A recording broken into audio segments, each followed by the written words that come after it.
Starting. All attendees are in listen-only mode. Good evening and welcome, and thank you for joining us tonight. So I wanted to share some really quick information with you about Starbridge. For those of you who maybe weren't on the first part, but at Starbridge, our mission is to partner with people with disabilities and their families to help realize fulfilling possibilities in employment, health, and community living.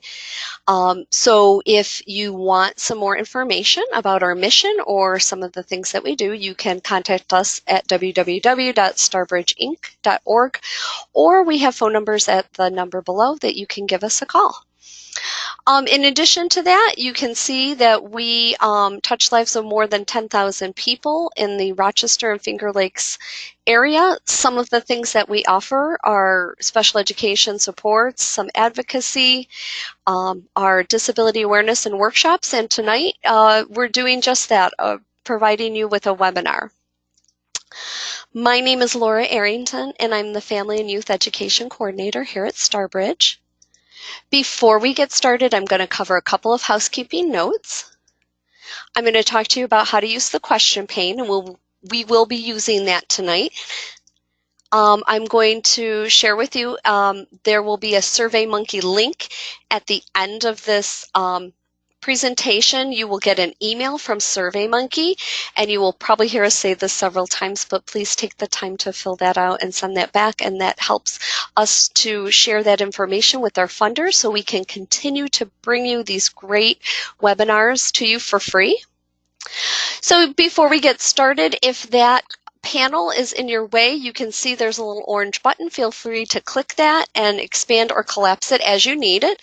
When we do ask you some questions, you may want to expand it so you can answer. You can see below that there is a place to, if you're having trouble joining us or if you're having trouble hearing, don't forget to click on mic and speaker so it can come through your computer. If it's still not working, if you click on the button that says telephone, a number will pop up for you. As well as the questions panes, I apologize, is right here. You can type your questions and we will be able to answer them. We will be taking questions we'll take questions at the end, but please feel free to type them throughout the presentation and I will read them to Jennifer in the order that they appear. Also, another really important part is within that pane is also a box for handouts, and if you click on that, you'll see there's 3 handouts tonight. It'll be the PowerPoint and 2 other handouts that Jennifer will go over with you. So before we get started, we do like to get some information about who's joining us. So I'm going to just send out a poll about who is joining us today. I'm going to launch that poll, and you'll see in front of you, it will ask, are you a parent, family member, individual with a disability, an education professional, a human service provider, or others. So go ahead and take a moment and please vote. And we're just collecting those responses. And I'll give everyone just another moment to go ahead and click on the appropriate response.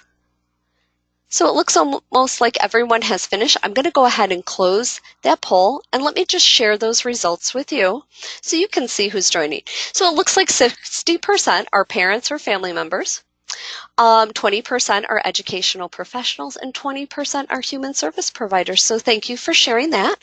I'll go ahead and hide that poll, and we just have one more question that we want to share with you. And we're looking to see the age of the child, or the reason why you're calling, and it's 0 to 8 years old, 9 to 14, 15 to 21, and over 21. So go ahead and take a moment to vote. And I see some of the votes are coming in. I'll give everyone just another moment to go ahead and click on the one that is more appropriate. We're still collecting responses. It looks like 67% of the people have voted already. Okay, I'm going to go ahead and close that poll. Let me share those results. And that's interesting. It's coming up as 100% are 0 to 8 and 20% are over 21. So those are interesting results tonight. But that's okay. I'm going to go ahead and hide the results. And so in just a moment, I'm going to hand it over to Jen Rymanowski, and she will introduce herself. So let me just hand this over to Jen, and in just a moment, you will be able to see Jen will bring up her PowerPoint, and I do see your PowerPoint, and she will get started. Okay, great. Okay. All right, perfect. Welcome back, everyone. I hope that in this, between part one and part two, those last couple of weeks have been fairly calm for everyone. Though when we have young children at home, it's never calm. So hopefully it was, though. I'm excited to dive into our part two, where we will discuss behavior prevention strategies, as well as strategies for responding to behavior. So let's start off today, though, with a quick review of part one, because we covered a lot of content. In part one, we explored several factors that can influence behavior, including biological factors and brain development, where your child is on the developmental continuum. And we also discussed the effects of the environment and how that can influence behavior. We discussed how we need to consider if we have developmentally appropriate behavior expectations for our kids. And overall, though, when it comes to behavior change, we really kind of emphasized how most of our power, I guess, lies in how we contribute to the environment that then impacts behavior. So we went through 4 principles. So remembering our 4 principles behind behavior. Our first principle was that behavior is purposeful. So behavior is a form of communication, a tool that gets a child's needs met. Our second principle is that behaviors are interactive with the environment. So we need to understand the context that surrounds that behavior, because this context is what is going to guide our decisions around what strategies to attempt. Remember, behavior is impacted by the events that occur before behavior. So those setting events and those antecedents trigger the behavior to happen.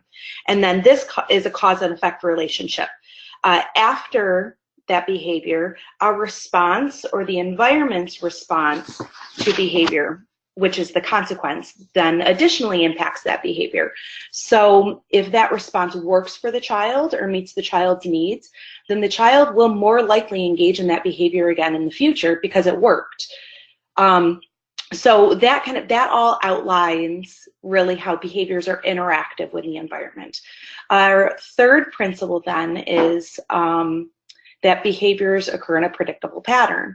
So behaviors are repeated within those environmental contexts because those consequences are working for the child. So we can tend to see the behaviors happening in a pattern because they're working.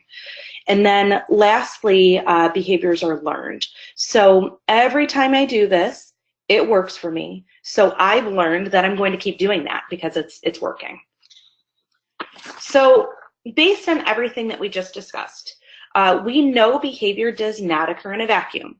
So we're going to take a moment to evaluate what is happening within these conflicts. So this is a conflict cycle that we see here on the screen. In a conflict cycle, we have first an event happens. To you as the parent, as the teacher, education provider, it may look like any other ordinary event. But then people, and in this case the child, all people, process life events differently, or everybody can process them differently based on the way he or she thinks. So this event in the environment triggers for a child thoughts that also trigger feelings, and that event triggering those thoughts and feelings then essentially categorizes the event for that child as stressful. So remember, in young children, that they operate from that emotional center of the brain. So their feelings may drive their behavior more so than their thoughts. That emotional center of the brain for kids is very, very, very well developed, whereas that thinking brain is not so much. So So when we're talking about thoughts and feelings here, it could just be that this stressful event does cause a flood of emotions for the child that then signals to the child that there was that event is stressful to them. Also, stress is in the eye of the beholder. So what may be ordinary and manageable for one person may be incredibly stressful for another. So it really depends on how that person perceives that event and the emotions that follow. So for young children, the flooding of these intense feelings in turn then drives that problem behavior. So most often the adult is not even aware of the perceptions, thoughts, feelings that underlie a child's unwanted behavior. We usually are only aware that the child is not behaving appropriately. So then following the child's behavior, the adult or the others in the environment respond. We react and the challenging behaviors themselves by our children can also cause intense emotions or reactions from us. So adults tend to take on the child's feelings or even potentially mirror those behaviors back to the child. So when you think about, a child engaging in behavior and the underlying feelings of those behaviors maybe is related to anxiety. And as adults, when that behavior occurs, we often ourselves can feel ourselves getting anxious as well in the presence of that entire context, in the entire context, sorry.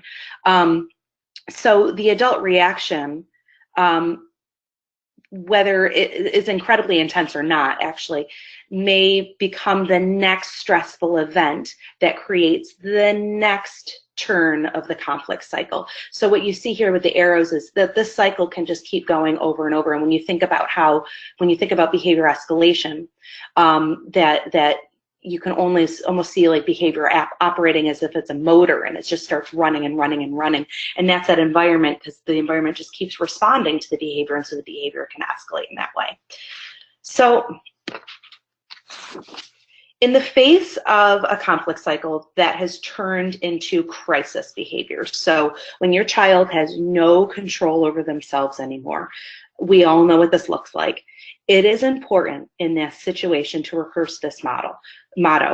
When little people are overwhelmed by big emotions, it is our job to share our calm, not join their chaos. So circle back to what is occurring in a child's brain during this escalation. In your chat box, I want you to respond. Do you remember, thinking back to when we talked about brain development, what is occurring in a child's brain during this escalation? So go ahead and take a moment and type in your chat box, and as the questions come in, I will read them back to Jennifer. So one of the responses is an emotional response. Mm-hmm. Could it also be hungry? Mm-hmm. Okay.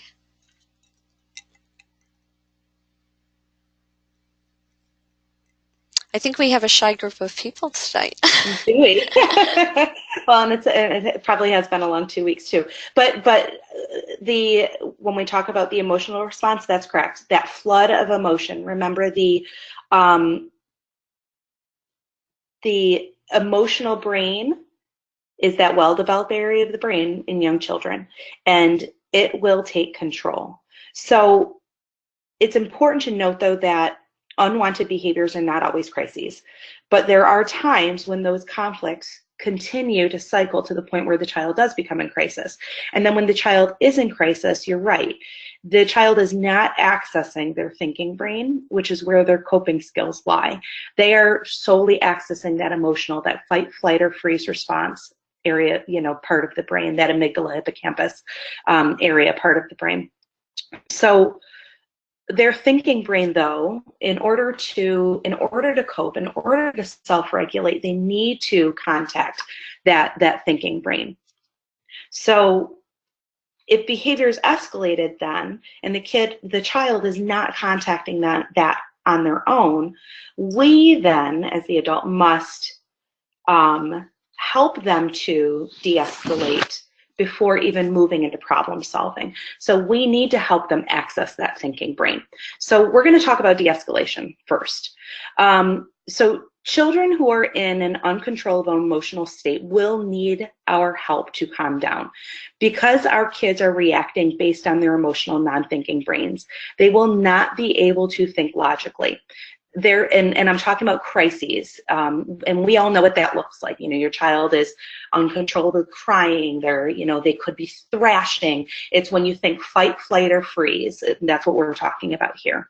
So, therefore, during crises, talking, rationalizing with your child will not help or work to de-escalate the child. And if anything, it could further agitate your child, because what are you tapping into? You're tapping into the thinking brain. You're not tapping into the emotional brain at that point. It may be helpful then to de-escalate intense emotions by using these following strategies. So the first is watch your body language and watch your tone. So the emotional brain connects to these nonverbal cues in the environment. So if you look tense, the child will remain tense. So this is where we're talking about sharing our calm, right? We try our best to maintain a relaxed, non-threatening posture and non-threatening facial expression. The second then is acknowledging their feelings. We want them to understand that feelings are normal, and labeling feelings helps children better understand the intense emotions that are flooding their little bodies.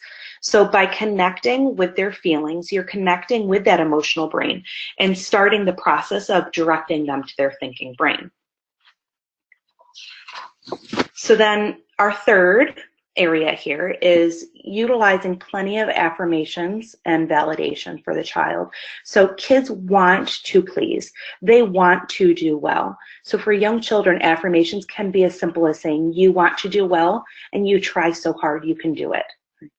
And then lastly here, we want to provide reassurance and that you are there to provide support. Remember, they can't do it on their own. Their thinking brains are still developing. They need you, especially within these crisis moments. They need you to help them regulate.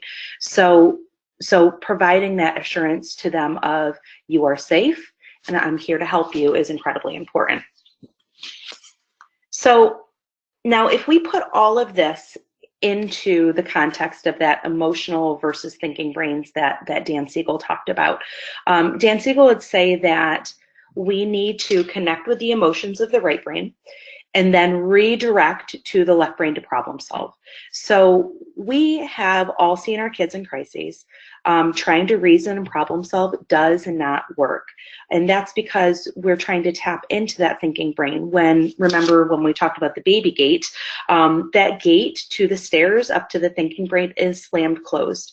We have to connect then to the boss. We have to connect to who's in charge, and that's the emotional brain at that time. So our emotional brains only speak to or respond to those nonverbal expressions and acknowledgments of feelings.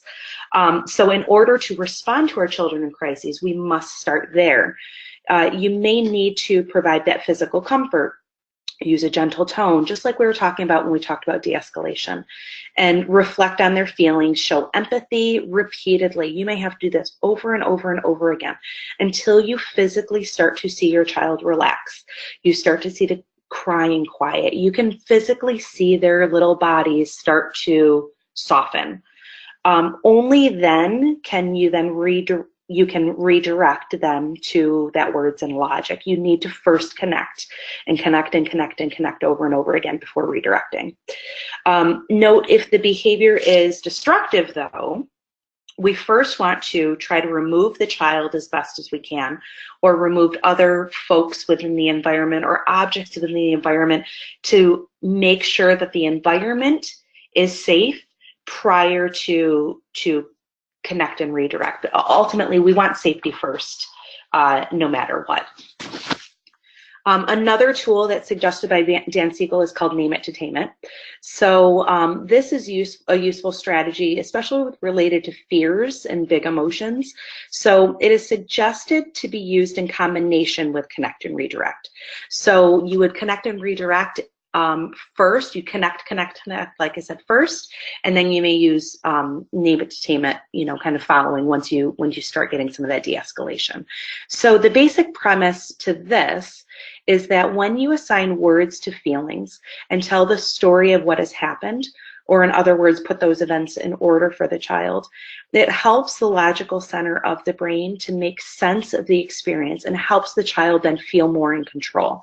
So like we said, though, it is first important, though, before even trying to utilize name it to tame it, because this brings in that logic side, right? Putting the events in order, bringing logic to it, that you first need to connect to that emotional center of the brain even before doing this. Now, some rules of thumb to remember when addressing behavior is related to this next kind of tip from Dan Siegel, is called engage, don't enrage. So it's important to set clear boundaries for kids. But often we tend to say no more than we really need to. It is important to give kids the ability to make choices and decisions. We want to start to teach them that independence and that autonomy. But we want to do that within safe boundaries. So keep in mind that try to say no when it is very needed. When we have a developmentally appropriate reason for saying no, that we're structuring boundaries for our kids, but also allowing them to have some choice kind of within those boundaries is incredibly important. And then when engaging the logical and thinking brain and the problem solving, we also want to give children the ability to think through a problem versus immediately giving them the answers. So it takes time, but it begins to build that foundation for teaching the child to independently problem solve. So again, even with engage and don't enrage, we always go back to connect and redirect first before, additionally adding on these additional strategies. And then finally, it is okay for us, the adult, to say, I'm sorry. So if we make a mistake that contributed to sparking that explosion for our child, show regret, give the reason, and give a remedy. So I made a mistake, which is the regret. I was frustrated when you said no and I yelled, which is the reason. And I'm sorry, I will work hard to keep calm. That is the remedy, right? I cannot count how many times I have quickly diffused a tantrum from my now 6-year-old by starting with regret, reason, and remedy. There have been way too many times that I'm actually a little embarrassed to be telling you guys. But not only can this regret, reason, and remedy be useful in responding to escalating behavior, but it also models for our children that it's okay to make mistakes, and it is okay to say I'm sorry. It's actually helpful, beneficial and healing to say I'm sorry. So many of these strategies that I just talked about can be found in Dan Siegel's book, The Whole Brain Child, among many other strategies for children throughout the teenage years. So this book is written specifically for parents.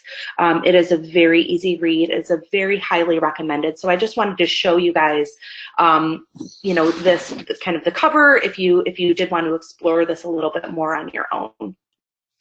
Okay, so now we have some tools in our toolbox specific to de-escalation, because there may be times when our children are in crisis and we need to be able to respond. However, this approach of de-escalation is strictly reactive, and it does not give us much power to change behavior. These strategies, de-escalation really forces us to wait for behavior to happen. So it's happening to us, and then we have to respond, as opposed to us stepping in and trying to prevent the behavior from happening even in the beginning. Our power in responding to behavior is actually before behavior occurs. So our power is in that prevention.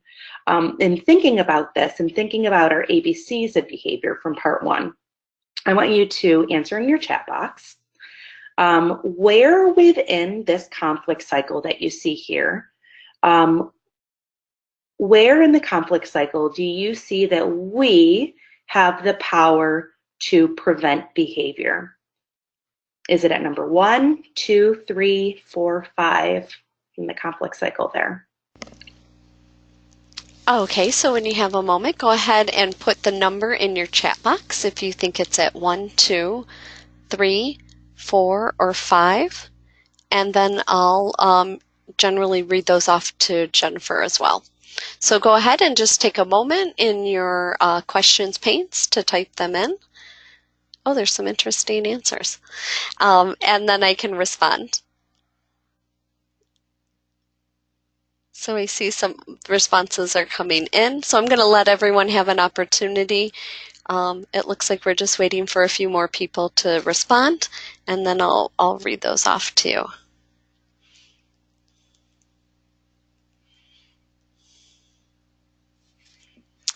Okay, so interesting. We have some 5s, some 3s, and one person said all of them. All of them. Okay. Well, that is very interesting. So I'll talk first about the 5. So the 5 is really, so when we just talked about de-escalation, that's really where the 5 comes in. So the behaviors already happened at that point, right? And so we have to respond, right? We have to do something to either help to de-escalate the child or help to change something to hopefully prevent it again in the future. However, the behavior's already happened. So when we talk about preventing behavior and where do we have the power for that, our power really lies in what's occurring within that stressful event that triggered the cycle in the first place. So we have the power to either change the events that are leading up to behavior to either make them less stressful, or we have the power to make those triggers, potentially make those triggers less stressful for kids. And we can do this in one of 2 ways. So we look for the patterns of behavior, right? We know that behavior happens in a pattern. And we try to find a pattern where certain triggers always lead to or tend to lead to that unwanted behavior. And then we change the environment to either take away or lessen those triggers, for the child. But then secondly, because we can't always control our environment, right? And we can't always control those triggers. But our second way of prevention then is to also teach our children other skills or behaviors that meet their needs. So they do not need to engage in the unwanted behaviors to meet their needs anymore because they have other skills to do it. So really where that second, first we may prevent by lessening those triggers or eliminating those triggers. But secondly, we may also prevent by tapping into or helping to develop those skills within the thinking brain. So the child does have coping skills and the child does have additional social and emotional skills and that can help guide other wanted behaviors as opposed to them always needing to rely on the unwanted behaviors because they work for them. Give them other skills that can work for them.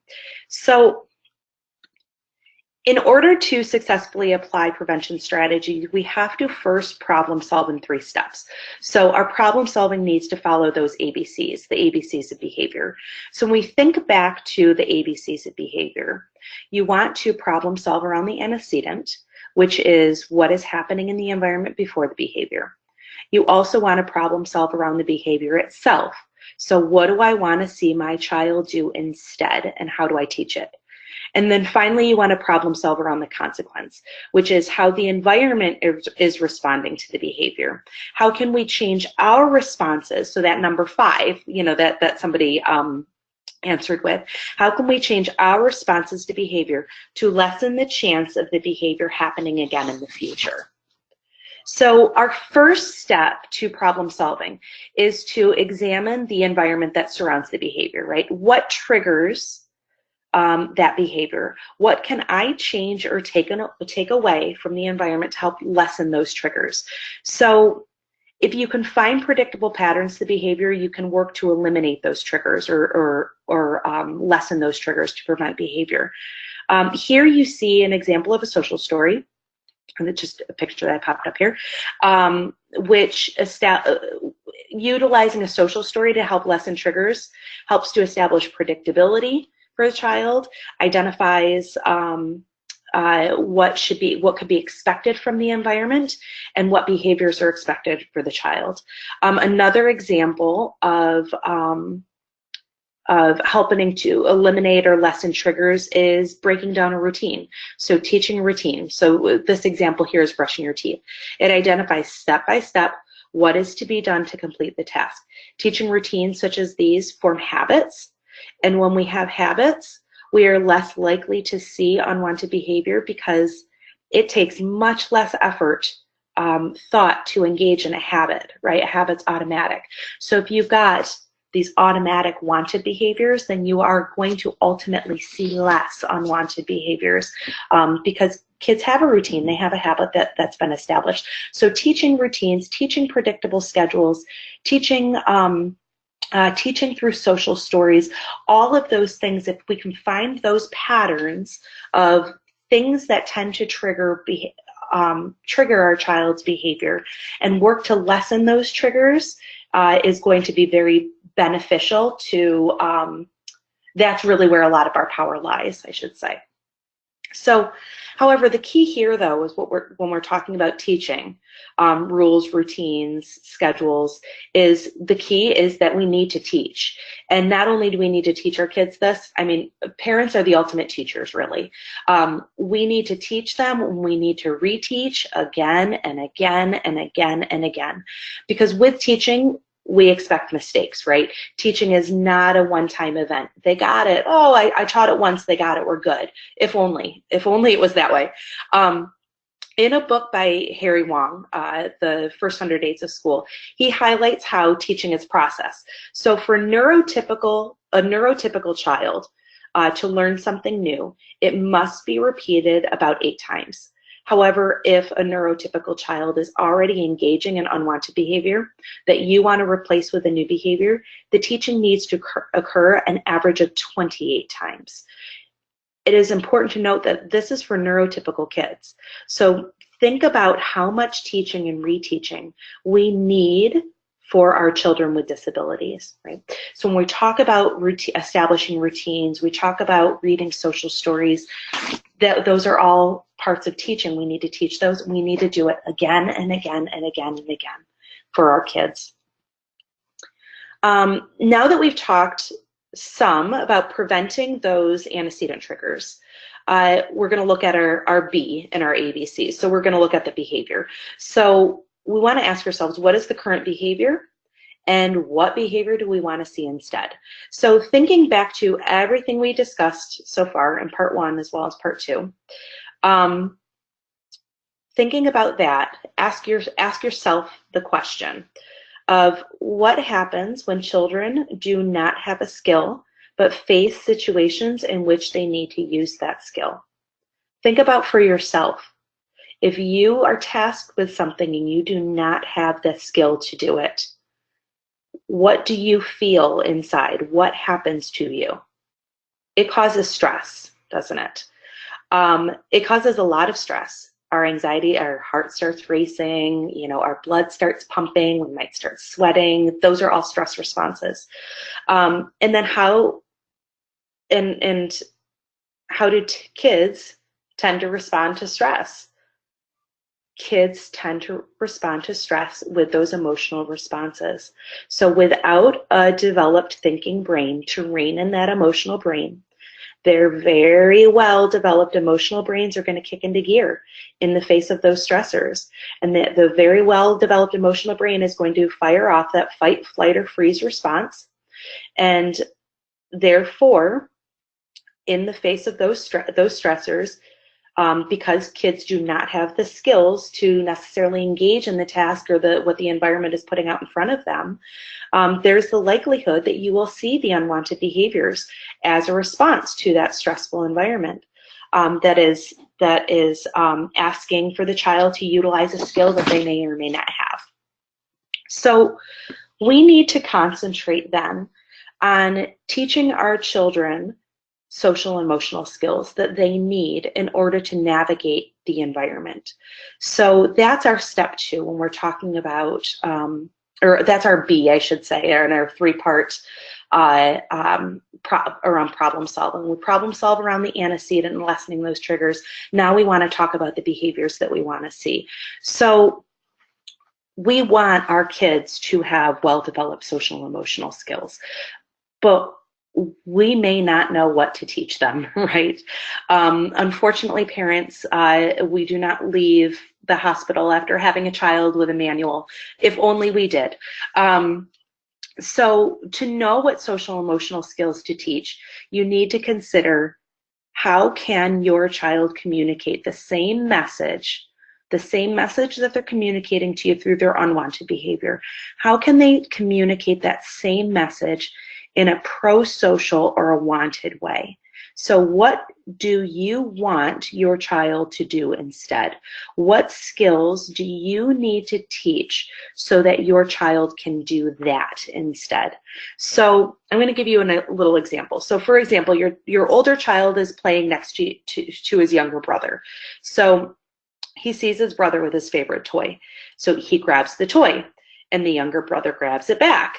And so then your older son hits the brother, and the brother leaves crying, looking for you. Your older son is now happily playing with his toy. So in that scenario, clearly your older child is communicating that he wants the toy, right? And the grabbing and the hitting behavior was his tool that he used to get that toy. And it was successful for him, right? He ultimately ended up with the toy in the end. So thinking about that scenario, we've got the grabbing, we've got the hitting. Those are the unwanted behaviors. In your chat box, I want you to tell me, what in that scenario do you want to see your child do instead? He did the hitting, he did the grabbing. What do you want to see in that scenario instead? Okay, so just take a moment and feel free to write in the chat box. And I'm just going to give everyone a moment to do that.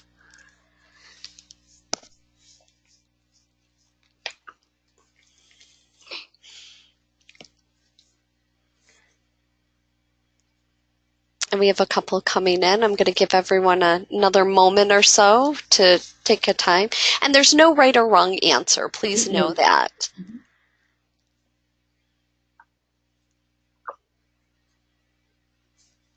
So one is increase verbal communication or ask for help from their parent. Yeah. One is not to get so frustrated to hit.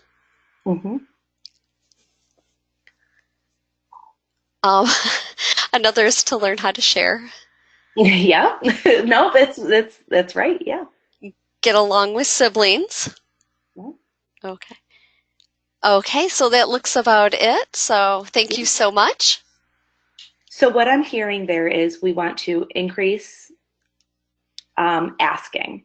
So for one, it could be asking for help. It could be the older brother coming to the parent saying, he's got my favorite toy and I want it. I need help. It could be asking the brother, hey, can I play with that? It could be teaching sharing, right? It could be teaching trading. So, hey, I want that toy that you have. I'll give you this instead. I'll give you this if you give me that. And like Laura said, there's no one right answer, right? But ultimately, we tend to get so fixated on the unwanted behavior, right? Because that's the problem that we're trying to deal with. That sometimes we can lose sight of, well, what do we want to see instead, right? What do we want our child to do as opposed to what do we not want them to do? So, and teaching those skills, teaching those behaviors, if kids, as they learn those skills and those skills are successful at getting their needs met, then it's a tool to help to prevent those unwanted behaviors from happening again in the future, right? They don't need to engage in them because those skills get their needs met. There are many social emotional skills that we can teach our kids. I'm going to touch on 4 main categories of skills. Now, I was chatting with Laura before we jumped onto this webinar, saying how I could talk for 4 hours on this topic, as opposed to 1 hour, this entire topic. Particularly with this slide right here, I do trainings for teachers, and I talk about all of this and these 4 skills for an entire day. So I do 6-hour trainings on this. So I want you to, I'm going to give you a lot of information, and I do not want you to feel like this is the be all end all, and you should be able to turn right around and do this immediately tomorrow.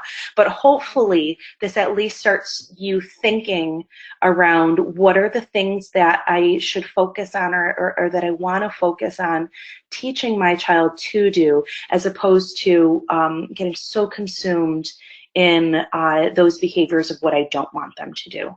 So like I said, I'm going to touch on these 4 main categories of social emotional skills. So first, we'll talk about friendship skills. So there are many friendship skills that you can work on.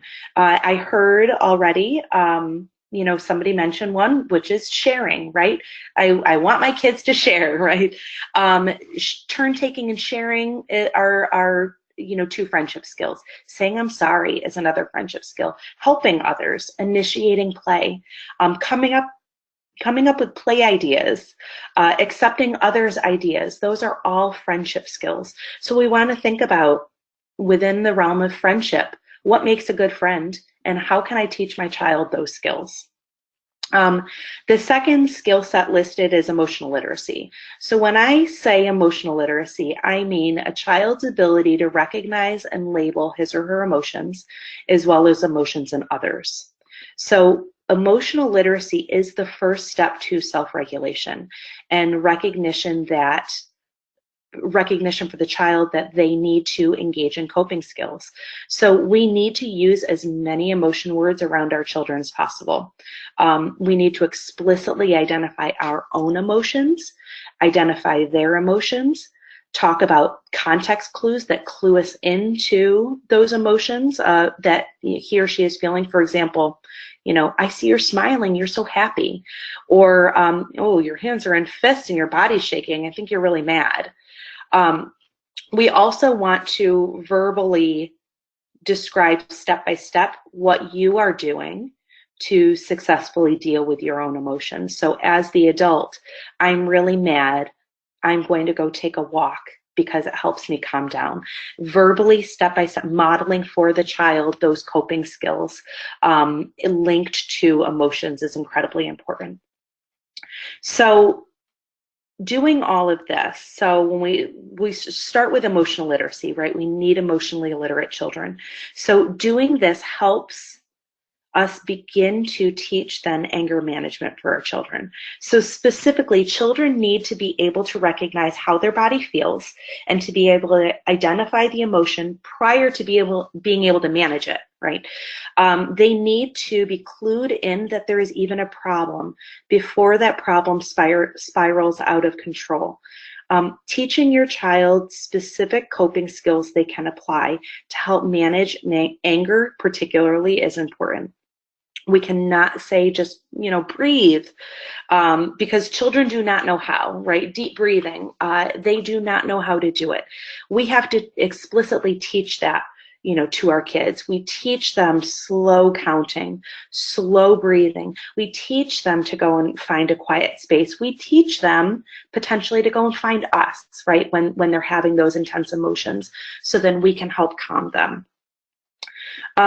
Finally, a child will be able to sustain friendships and navigate that stressful world if he or she learns conflict resolution or problem solving, right? That's kind of our last. Conflict resolution or problem solving is the most complex out of all of these skills that we're talking about. When it comes to problem solving or conflict resolution, it's important for us to model problem solving for our kids, as well as talk through the steps of problem solving with our children. So later on in this webinar, I'll lead you to some websites that have some very family-friendly materials that you can download for free, and use those materials even to help teach your children social and emotional skills. You could either use free materials off of there or read more about it to really hone in a little bit on what it is that I could be teaching and modeling for my child. So it's all well and good, right, to say, make sure you teach social emotional skills, but then it comes to how, right? So our best developmentally appropriate tool for teaching these skills is through play. So you should play purposefully with your child. Have a plan as to what skills you want to teach him or her, and make sure to model those skills in play, right? Teaching children to play, though, does not look how it does in school. So in school, you've got adults asking questions and children answering. So when we talk about purposeful play, that is actually following the child's lead, right? Commenting on things that the child is doing. Allow the child to guide the adult in play. And then during that play, throughout that play, we model the behaviors that we want our children to learn. So we model problem solving for them. We talk about all those, what we are doing to problem solve. We talk about our emotions. We talk about our child's emotions. We talk about when they're problem solving. It's very important. I think that parents tend to, and I speak for myself when I say this, but parents tend to fall into, I've got to get all of the stuff done to prepare for the next day, and we don't take enough time in each day to sit down and dedicate 5 minutes of just play, or even 10 minutes, right, of just play. I'm gonna sit here and turning off my phone and putting it aside. You know, dinner might be 10 minutes later, you know, on the table than it would have been, but I'm going to sit down and I'm going to give you my undivided attention, you know, to my child, and I'm going to play with you. It is incredibly important. That is how kids learn at a young age. So in addition, during play or other times of the day, when you see your child also engaging in those skills, it is incredibly important, and this is all part of teaching, that we need to provide a lot of feedback. So, you know, oh, you shared the giraffe, that makes me feel so happy. And, you know, and being a good friend makes you feel happy too, right? Is modeling that for the child and providing that type of feedback is very important. Granted, the feedback, you know, when we talk about it, it has to be authentic. It has to feel right. You know, however it feels right for you to do it, but ultimately we have to do it. So feedback is especially important in teaching social and emotional skills. We tend to celebrate academic achievements, right? You know, yes, he knows his ABCs. And don't get me wrong, academics are important, but we don't celebrate enough social and emotional achievements. So we know that children with well-developed social and emotional skills demonstrate they tend to have better school outcomes than children who struggle in social and emotional development. So ultimately, you know, all children learn differently and have different experiences that may impact how they learn, but they all can learn. All children can learn. So importantly, in order to learn though, children need feedback. So when they engage in skills that you want to see, we need to acknowledge their successes. Like I said, we get so caught up in the behavior that we want to change that it's sometimes hard to shift your thinking to thinking about the behaviors that we want to see versus the behaviors that we don't want to see. It's even harder for us to shift our attention or energy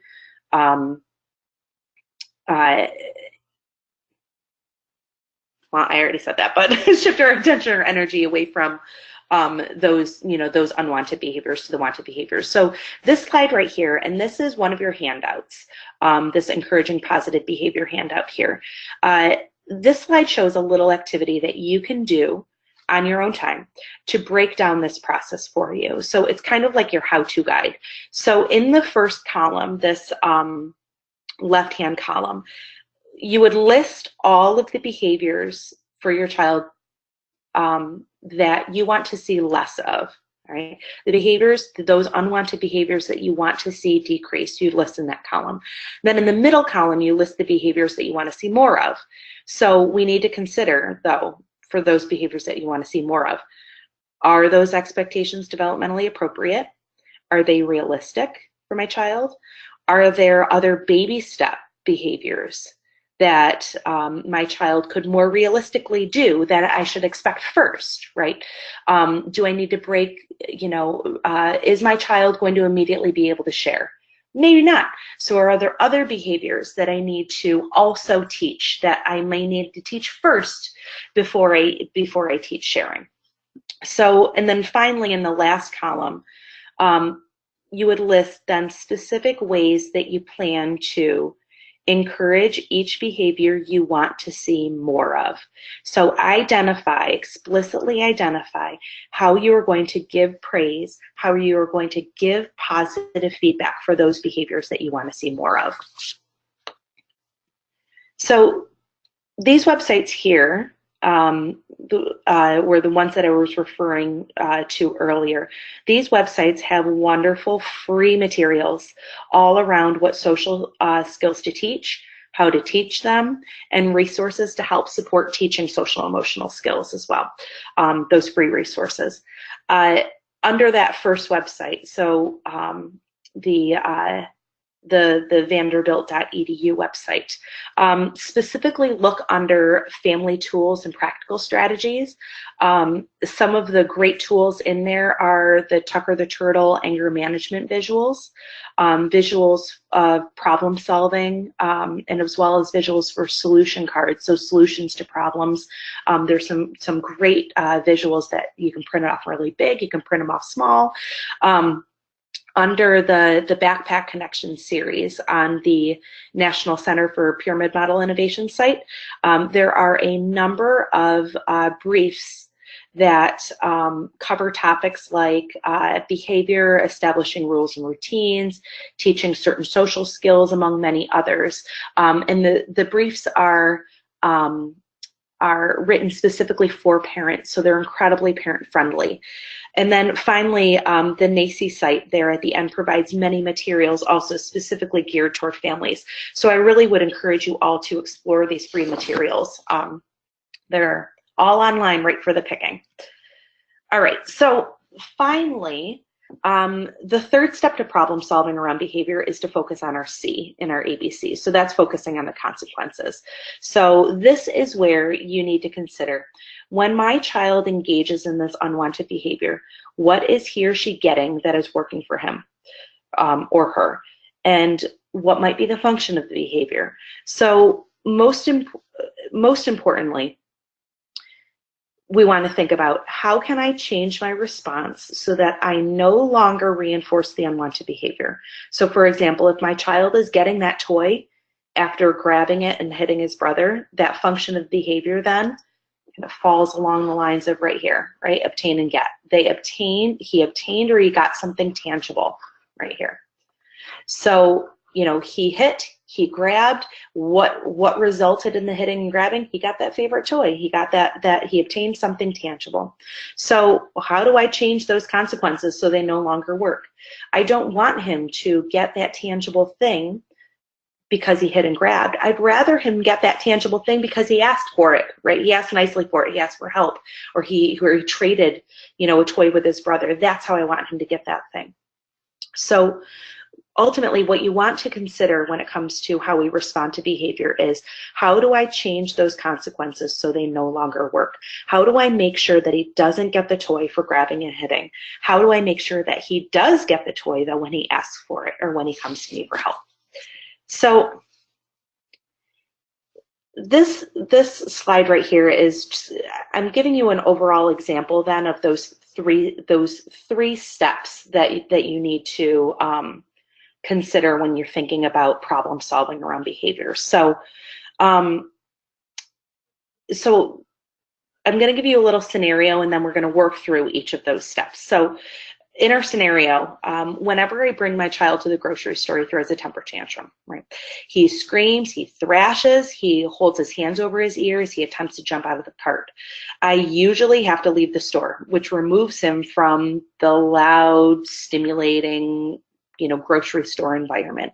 So therefore, I'm hypothesizing that the function of my child's behavior is that he's escaping or avoiding the sensory stimulation of the grocery store.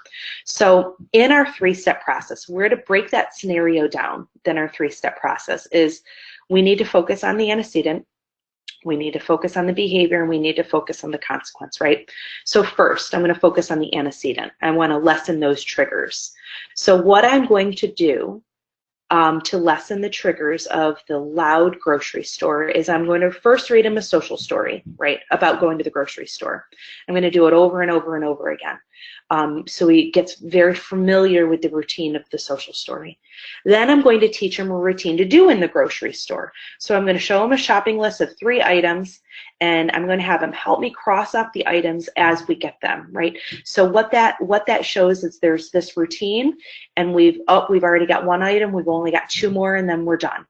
Oh, we've already got another item. Oh my gosh, we've only got 1 more, and then we're done. We're out of here, right? I'm also going to give him noise-canceling headphones, right, to use in the store, headphones with his favorite song on repeat to try to lessen the trigger of that noisy stimulation, of the grocery store. So those are the things that I'm going to do under my antecedents, right? I'm going to lessen or eliminate those triggers. So now I want to target my behavior, right? I want to teach a different skill or a different behavior in its place. So I want, instead of my child communicating to me that he doesn't want to be in the grocery store by screaming, by thrashing, trying to jump out of the cart, I don't want that. I want to teach him instead to say, all done, right? He can communicate to me that I've had too much, I need to be all done, by just simply saying, all done. And so this then leads to the last step, so the consequence. As soon as he uses all done, we are going to immediately leave the store, even if my shopping is not done, because I need to reinforce that saying all done gets his needs met, right? Up until this point, trying to throw himself out of the cart is what's getting his needs met, right? We're leaving the store after that. I don't want that to happen anymore, right? I want him to be able to very easily say, all done, and he immediately gets those needs met. Now, this does not mean for the rest of your life that whenever your child says all done, you're leaving the grocery store. What this means, though, is that we're teaching him right now, and then over time, we are going to slowly push for more time in the store. Maybe that grocery list is not 3 items. Maybe it pushes up to 4. Maybe it pushes up to 5. And it continues to get more and more to where he can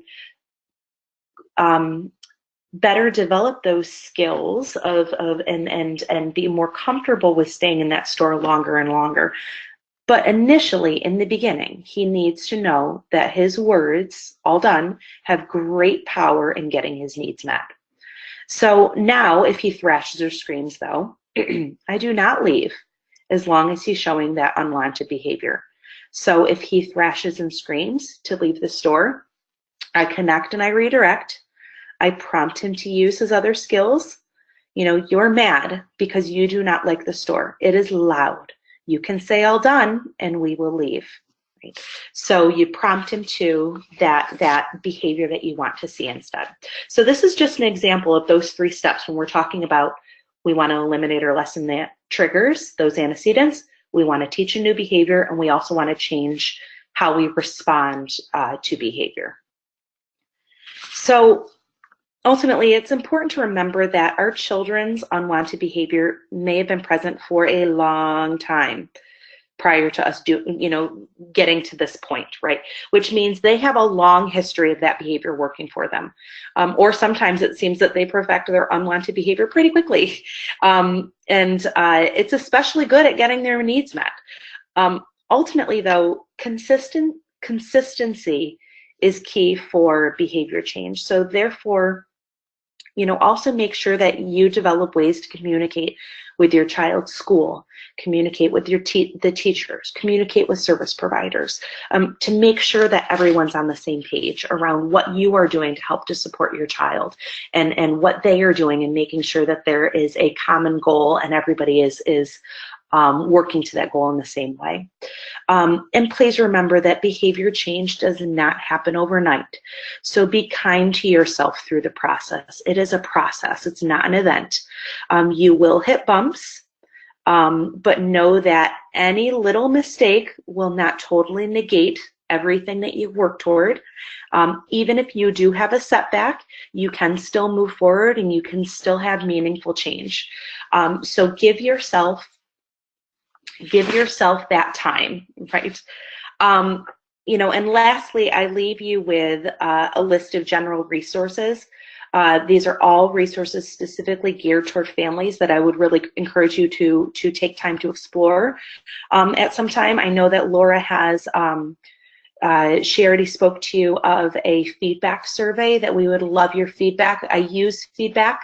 I talked about it in my in the webinar today that feedback is incredibly important. So I need to practice what I preach, and I do use your feedback. So I'd highly encourage you to take that survey for us. And at this time, I just want to thank you all for joining me for part 2 of our Understanding Challenging Behavior in Young Children series, and welcome you to ask any questions. If you have any questions, utilize the chat box for that. Great. Thanks, Jennifer. Actually, we have several that have been coming in, and I do want to share that we've actually had several questions that said, I could listen to you talk all day too. So thank you. Oh. So I wanted to share that with you. And one person said, can you come out to our Head Start program? So well, I do have my email at the end of at the end of this training too. So if there's ever the possibility or the ability for me to be able to help in any way, or connect you with folks who can, feel free to email. Absolutely. Great, thank you. Also, someone was asking if there's a PDF of what you're talking about or saying, and hopefully that go over on the right-hand side of your computer and click on handouts. There should be 3 handouts in a PDF form that you can print out. And one is this PowerPoint, and then 2 are the sheets that Jennifer had. So that's great. And so one of the questions is, what do parents do when their program that their child is attending, their preschool program, is focused more on academic skills and not social emotional skills? Yeah, that's tough. And I do, you're not the only one. Your preschool is not the only one that, there's unfortunately, our teachers are held to such high expectations, and sometimes there's a lot of, high stakes when it comes to making sure that they are showing academic performance, sometimes the emphasis on teaching social emotional skills kind of falls by the wayside, which is incredibly unfortunate, because kids are going to learn best when they have the skills to do so, when they have the skills to be able to cope with that stressful environment and frankly, school is stressful, right? Where they're trying to learn new skills that they don't have. And so they need those social emotional skills in order to be able to manage those stressors and to be able to persevere and push through. So, ultimately, what I try to recommend for families is, communication. First of all, communication is always key. If you have certain skills for that you are either working on at home for your child, or you would like to emphasize for the teachers to attend to and try to reinforce at school, I would encourage you to tell them. For example, I'm in constant contact with my with my oldest son's, and he's in first grade now, but his first grade teacher of, there's certain things that we're working on at home, and I want her to know what we're working on at home so she can also reinforce and try to highlight those and do whatever she can, to work on them at school as well. So if you don't see it happening at school, I would encourage you to give them, give them the information, or give them the tools that you are doing at home, to hopefully that maybe it'll at least go, be on their radar for your child. Great. I also want to share, because who also is on here, and she's actually learning how to do webinars, is Kara Georgi. And one of our people said, I wanted you to know I was working with Kara Georgi to get some supports for our program. And she's actually on this webinar with us right now. So I wanted to share that. And the next question is, if my child is struggling and it feels like they're having a lot of behaviors, should I work on them one at a time, or how do I pick and choose which one to work on? Yeah, that's a great question. Because wouldn't it be just great if our kid only did one thing at a time, so then we could kind of hit each thing and not be flooded with all of these, stressors for us, right? It's stressful for the parent. My recommendation is yes, focus on as few as you can at a time, because it will be easier for you to manage. How do you pick and choose is difficult, obviously, decision to make. I think about, are there some behaviors that there are precursor behaviors to it that we always, when you think about kind of that conflict cycle and how it can escalate so quickly, are there kind of triggering behaviors to bigger behaviors? So instead of focusing on those bigger behaviors, let's focus on the triggers, because if we eliminate the triggers, then will it eliminate the bigger behaviors, right? I think about like there was a little boy that I worked with, at one time he was 8 years old at the time, and I was working with him in school, and it was in a BOCES program, and I pushed in to consult. I was with a different agency, and I went to the BOCES to consult, and his behaviors had become so aggressive in the classroom that he was literally being taught in a closet. So the teacher was sitting in the closet with him. They padded the walls and all of that, and his entire school day was being taught in a closet. And they wanted to get him back in the classroom. His behaviors would escalate to, punching, kicking, hitting, biting, you name it. What I was noticing, though, when I was observing him, was that there were always precursors to that aggression, though. And the precursors were, he would start to show signs of frustration. He'd throw his head down to the table. He would, and would slam his fists. And I was like, geez, if I could target the frustration, then lessen the frustration, and it won't build into these incredibly aggressive behaviors. And that's what we did. We targeted the frustration, and sure enough, the other behaviors decreased as well, even though we weren't exclusively concentrating on those. So that's one recommendation, is thinking about, are there precursors to the bigger behaviors? The other recommendation really is, when it's safety issues, you want to target those behaviors that just put your child, that are not safe, right? Those they kind of jump to the top of the priority list, right? Those behaviors that maybe are very, they have significant, that are very detrimental to your child being able to function in more of, kind of every day, right? If there's some behaviors that are really, significantly impact either the child's ability to make friends, or the child's ability to, go to sleep, get a good night's sleep, it's really important, right? Those might be the behaviors that jump to the top of the list, that I'm going to target those first. But yes, do not try to do it all at once. You will drive yourself absolutely nuts. Great, thanks. Let me get through. Okay. Are there any additional resources we can learn how to build the skills you mentioned? And I think that may have come in before, but go ahead. Yeah, so those social emotional skills, let me click. Can you still see my screen? Yes, we can.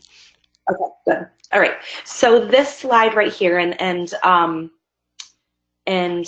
under the handouts here, so it looks like the last one listed are all of my slides in a PDF form. So this slide right here should be, you should have these websites, but specifically this top website here, the CEPL website right there. CEPL stands for Center for Social and Emotional Foundations for Early Learning. This CEPL website, and it looks like this right here.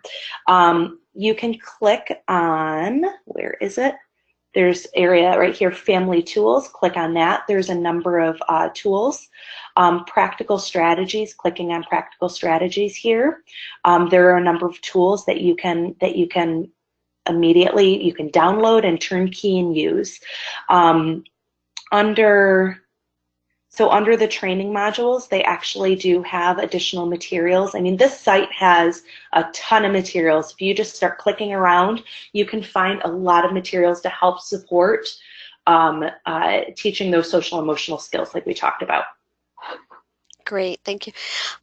This is a great one. Do you have any tips or any advice for us as parents? As we know, progress takes some time. Any words of encouragement when it's a process? Yes, so I mean, ultimately, and as I did when at the end of this webinar, that you have to be kind to yourself, right? Give yourself the allowances to make mistakes. Behavior, it is not going to change overnight. You do not have all the answers, and nobody expects you to, right? And frankly, the behavior that your child is demonstrating,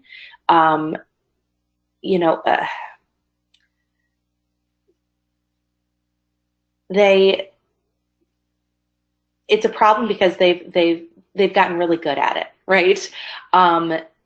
Because they've gotten so good at it, if you hold yourself to the expectation of that I'm going to have my the first attempt that I do, it's going to change and it's going to be great and it's going to go right away, then you're setting yourself up to fail in that way. Know that just like they make behavior mistakes, right? Allow yourself to make mistakes too. And making a mistake does not set you back to, oh my gosh, I've screwed my child up.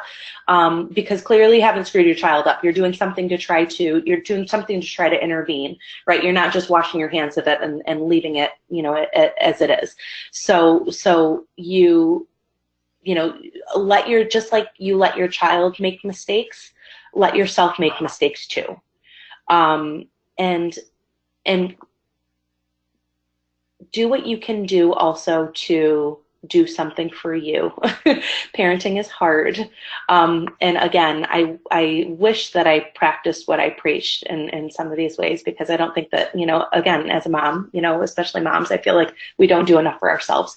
And sometimes we need to, and especially when we have kids with that have some pretty challenging behaviors, we need to also give ourselves time to breathe and reflect and clear our heads. It is incredibly important for our own health, and it's ultimately going to make us healthier people. So then, mentally as well as physically. So then we can better be there for our kids. So it is okay to take your time too sometimes. Great, thanks. This question is, what is your take on the zones of regulation for the 3 to 5 ages? I have mixed feelings. I have mixed feelings on the zones. So, my mixed feelings go to, I don't see enough discussion or embedding of social emotional skills in in schools in general. So if the zones of regulation give schools a concrete system of starting to pull social emotional social emotional development and social emotional learning into the educational setting, then do it. Specifically when it comes to kind of how the zones are laid out is where I have some issue, because I'm like, why do we call it yellow? Why don't we just call it frustration, right? Why do we call it, oh, you're in the green? Why don't we just say you're happy, right? So because sometimes for young kids, that gets just very abstract, that now we're assigning a color to mean an emotion versus when they don't even know what the emotion words are. So let's just teach the emotion words and let's leave the colors out of it. So that's where, some of my, that kind of, I guess, love-hate relationship with the zones of regulation, because at least they're doing it, right? There's a tool that schools have glommed onto, that they are, but they're thinking about, and they're thinking about social emotional development. But then there's kind of when it comes to the young kids, that teaching the symbol of green means this and yellow means this, it can be confusing for young kids. So ultimately, if your school is using the zones, learn as much as you can about the zones, so then you can utilize some of that same language at home. But never, I would say, never forget actually using the emotion words, though, and actually tying the actual emotion word to the coping skill, as opposed to just defaulting to, oh, you're in the green, so therefore we're going to go and do this.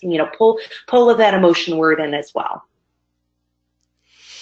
Great, thanks. It looks like that might have been the last of the questions. Okay. So I want to say thank you to Jen Rymanowski for spending this time with us tonight. And you have her information.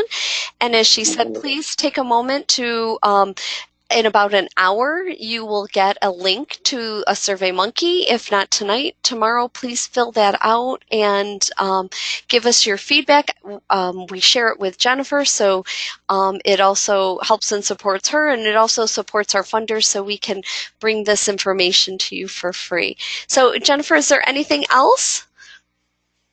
I don't think so. I enjoyed this experience. This was my first webinar, and so I was telling Laura that there's pluses and minuses, but I'm glad that it gives us the opportunity to be able to contact more families than I usually get the chance to do. So thank you very much for having me. Great. Thank you so much, Jennifer. And with that, everyone have a wonderful evening. Thank you so much. All right. Thanks.